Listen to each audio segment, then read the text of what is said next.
স্কটল্যান্ডের সবচেয়ে বড় রহস্য এখানেই লুকিয়ে থাকতে পারে। লক নেস হ্রদের গভীরে কে বাস করে বহু প্রজন্ম ধরে তা নিয়ে জল্পনা কল্পনা চলছে। সেই সঙ্গে হ্রদের কালো ও ঘোলাটে পানি লাখ লাখ মানুষকে আকর্ষণ করে চলেছে। ডেভ হেলটন অনেক নেসি শিকারীর যাতায়াত দেখেছেন।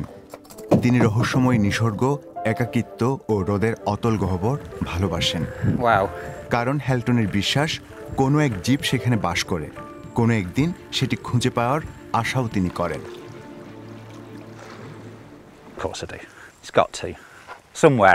অবশ্যই আমি বিশ্বাস করি কোথাও না কোথাও সেটি অবশ্যই আছে।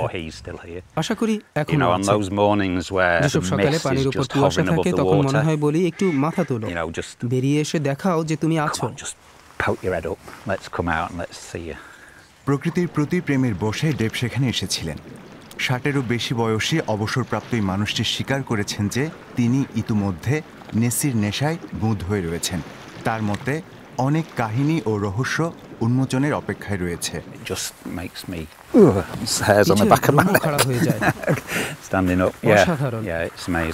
খুবই ভালো লাগে। ডেভ নির্জনতার স্বাদ উপভোগ করলেও নেসি কিন্তু গোটা বিশ্বে আলোড়ন তুলে আসছে। নেসির কারণে বিশাল পর্যটন শিল্প গড়ে উঠেছে। গত বছর গ্রীষ্মে নেসির সন্ধানে এক অভিযান আবার স্কটল্যান্ডের প্রতি গোটা বিশ্বে নজর কেড়েছে।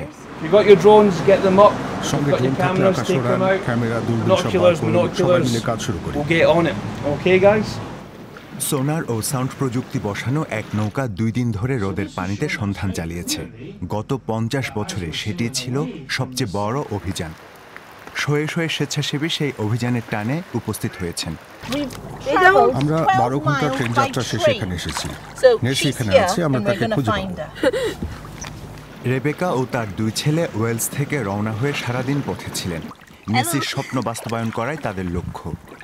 We came because it's been Rufus's বছর ধরে dream the লক last নেসে 2 গিয়ে years মনস্টার খোঁজার চেষ্টা করা to রাফাসের come to স্বপ্ন Loch বলেই Ness আমরা and এসেছি। to try তার জন্য সেটা to সম্ভব find the করা আমাদের monster. উচিত মনে And I হয়েছিল। thought I've got to তার do this শৈশব for থাকতে him. আমি এমন সুযোগ আর পাবো না। I will not get another আমাকে chance সেটা in his করতেই হবে। childhood. তাই So 11.5 11 ঘন্টা and a ট্রেন half যাত্রার পর আমরা hours এখানে এসে পড়েছি।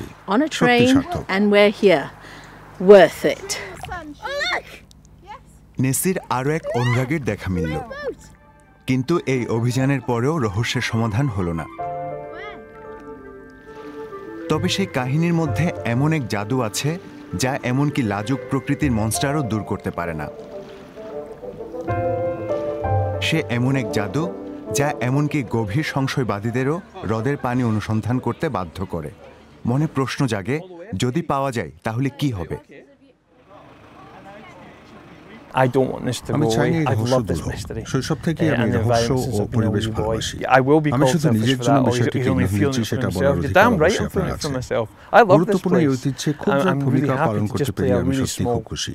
আমার মতে এটি সুরক্ষা নিশ্চিত করা সত্যি সার্থক কাজ। হেলটন আবার হ্রদের পানিতে নামার তোড়জোড় করছেন। কায়াক নৌকা নিয়ে একটি মানুষের উদ্যোগ। নেসি মানুষের ভিড় এড়িয়ে চলে বলে তার বিশ্বাস। সবাই চলে গেলেও আমি এখানে থেকে যাব। আমি মনের সুখে প্যাডেল করে যাব। কে জানে কি পাওয়া যাবে।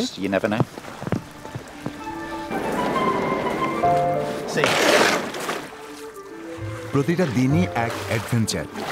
হেলটন জীবনের উদ্দেশ্য খুঁজে পেয়েছেন।